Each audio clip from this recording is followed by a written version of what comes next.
This is the new 2023 Jeep Wagoneer with the Hurricane Inline 6. And this is our mountain test hill in Eastern Washington. Today we're going to see if this large luxury SUV can conquer all our courses. That's coming up right now on Driving Sports TV.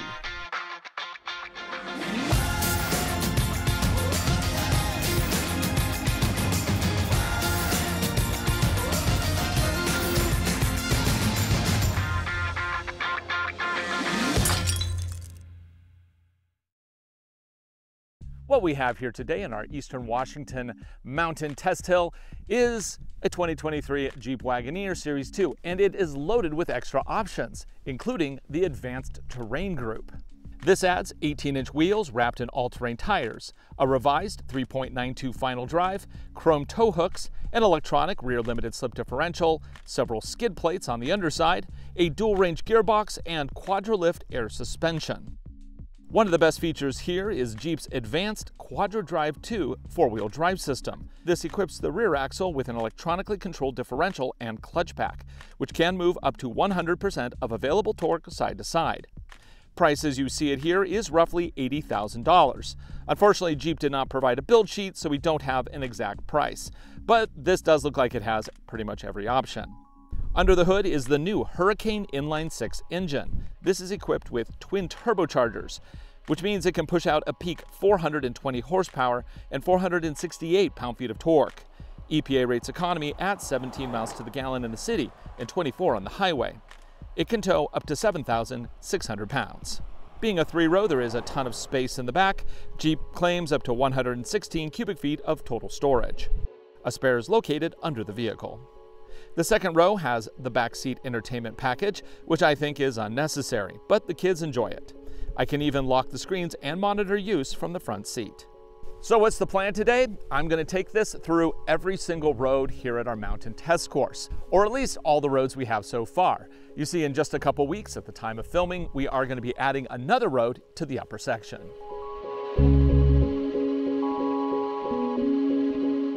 Now let's saddle up and start the runs. Okay, so we're pretty windy outside today, but we have the Wagoneer to see us through. Now, conditions are obviously a bit dry, so we're going to be dealing with both really hard clay-like surfaces that are completely dried out, as well as some softer sandy-like situations.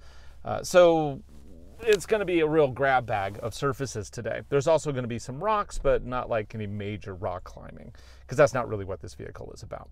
So right now we're starting out here on the lower section of what we call Gopher Run. This is a modestly difficult climb. It's peaking out at about 18 degrees as far as the steepest portion, but it is all dirt, so we should be able to get through it with traction, no problem.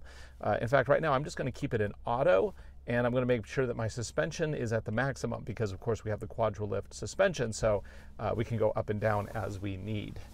And then when we set up for the Rattler, which will be our first test, we'll go through all the settings again. But right now, it's just getting set for the test to begin. Now, this particular climb is not difficult, but you can't really do it in two-wheel drive. You do need a four-wheel drive system of some sort, or all-wheel drive. You can hear the system doing the work right there. This is, of course, a full-time four-wheel drive system, which is really nice. That means that it can really push power to the back as well as side to side as necessary.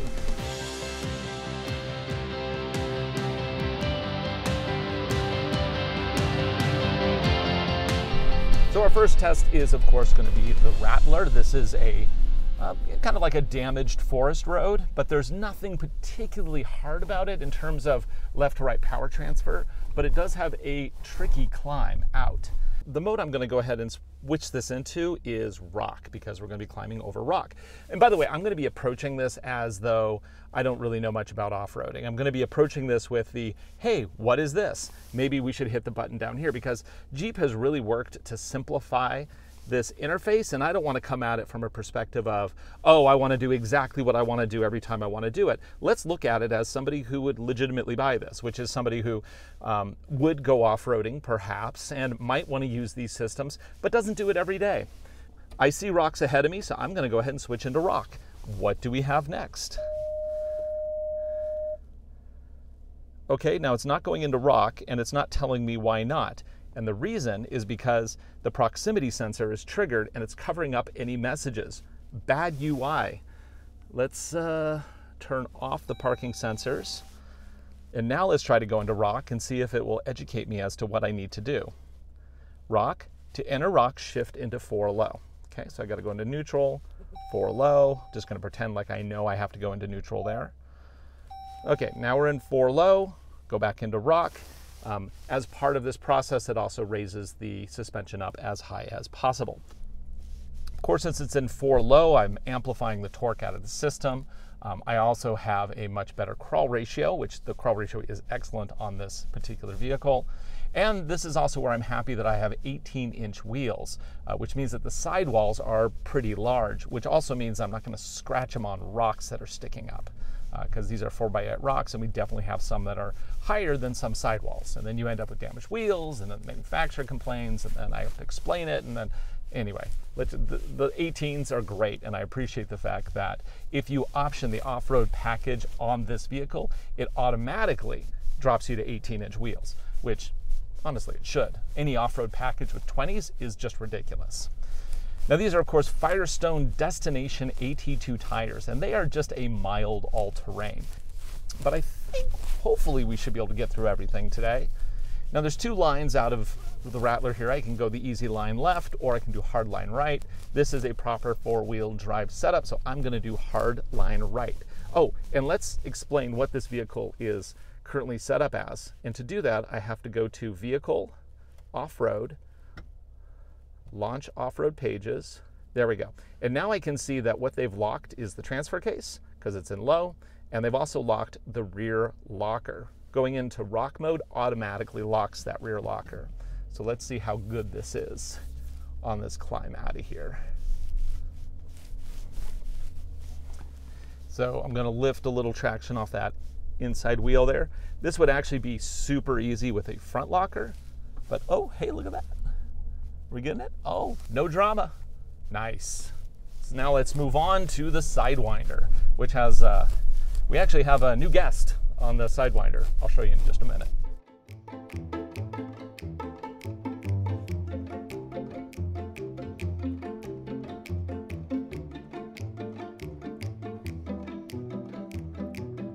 So at this point, I am going to switch to auto because I'm not on rocks anymore, and I'm also going to engage the select speed control, which for you Toyota people is basically the same thing as crawl control.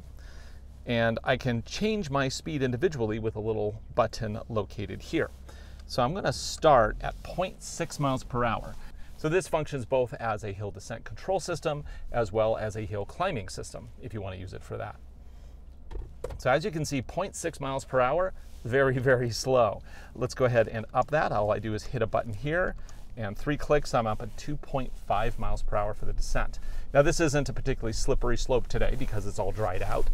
It is near impossible to climb when it is wet, but right now we're doing pretty good. And you can see it just eases us down. Now this is very useful if you happen to be on snow, mud, although I don't think you should use this for very slippery mud. Anyway, any conditions where it's going to be a little bit dangerous to descent and you need to have that individual wheel braking control, it is a good system for that.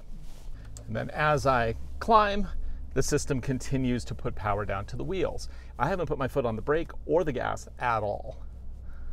And now we're coming up to a little rocky area with some trenches.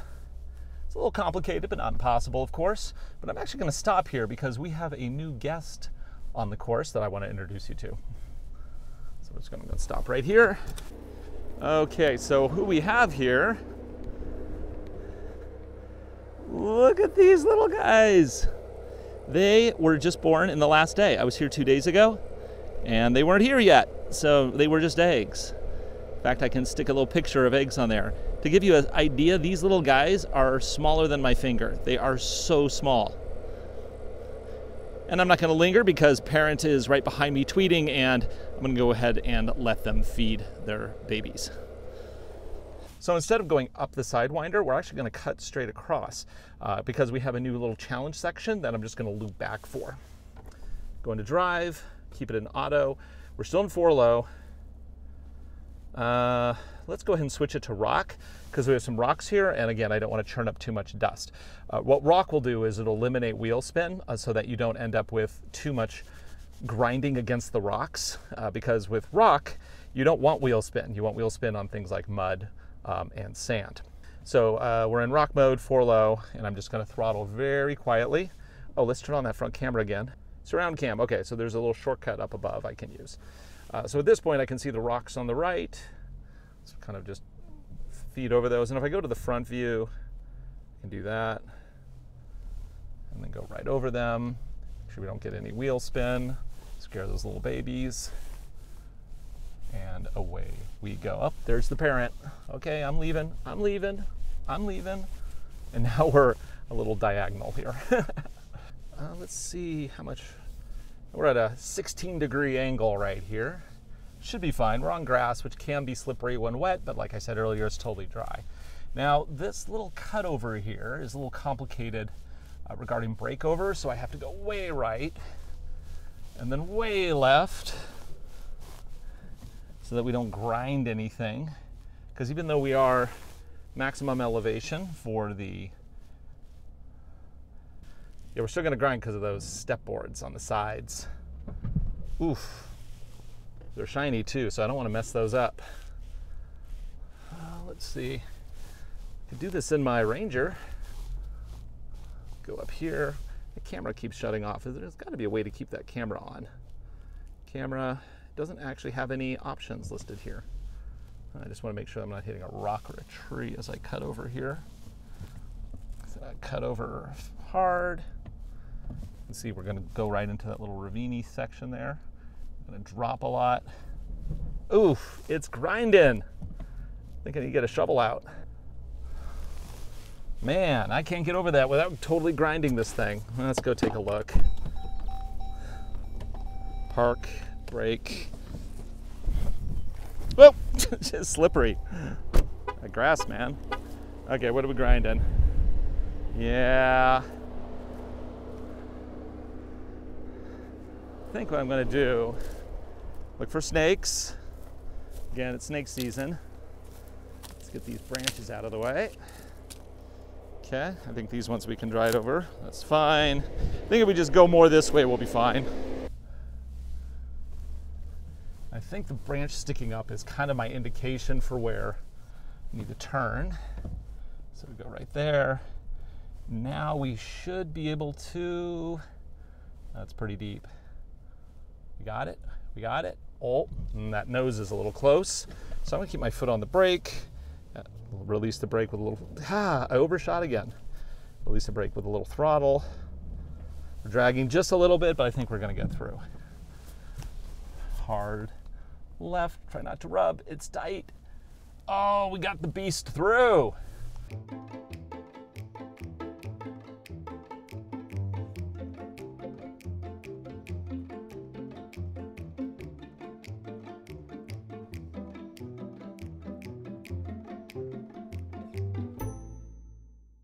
So this return is tricky because it's tight, but it also involves a climb where we're really raising one wheel, another wheel has to drop. So articulation really comes into play here, as well as ground clearance, approach angle, departure, all that stuff.